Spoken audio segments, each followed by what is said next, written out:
Глава Ингушетии встретился с президентом «АвтоВАЗа» Максимом Соколовым. Обсудили важные аспекты расширения партнерских отношений и увеличения числа студентов из Ингушетии, проходящих практику в компании. Такая новость появилась в телеграм-канале Махмуда Али Калиматова. Цитата.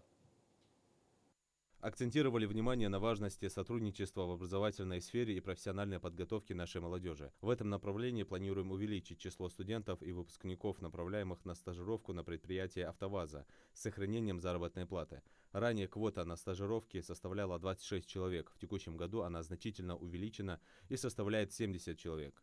Это отличная возможность для наших ребят, желающих получить профессию и постоянное место работы. Прохождение практики на автозаводе студентами из Ингушетии позволит им приобрести ценный опыт и востребованные компетенции в автомобильной отрасли.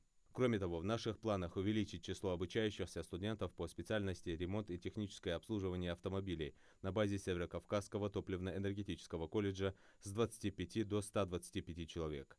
На сегодняшний день зарплата наших ребят, работающих на «АвтоВАЗе», составляет 100 тысяч рублей. Помимо этого, правительство Самарской области выплачивает из регионального бюджета трудоустроенным рабочим 200 тысяч рублей, так называемые подъемные. Максим Соколов поделился впечатлениями о прошедшей накануне встрече с родителями студентов, которые учатся и работают на автопредприятии. Он поблагодарил за воспитание детей, их поддержка и верность традициям делают студентов такими мотивированными и целеустремленными.